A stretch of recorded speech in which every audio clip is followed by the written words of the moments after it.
কষ্টের ভয় দেখাও কোনো লাভ নেই, কারণ আমি কষ্টের পাহাড়ে বসবাস করা মানুষ।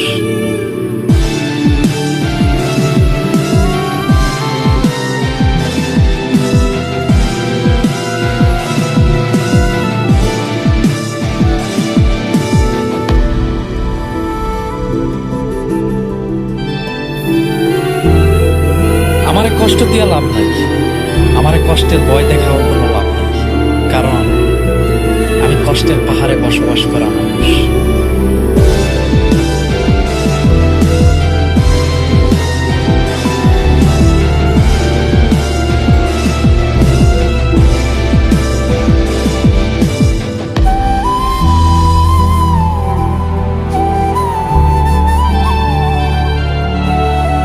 আমারে কষ্ট দিয়ে লাভ নাই, আমারে কষ্টের ভয় দেখাও কোনো লাভ নেই।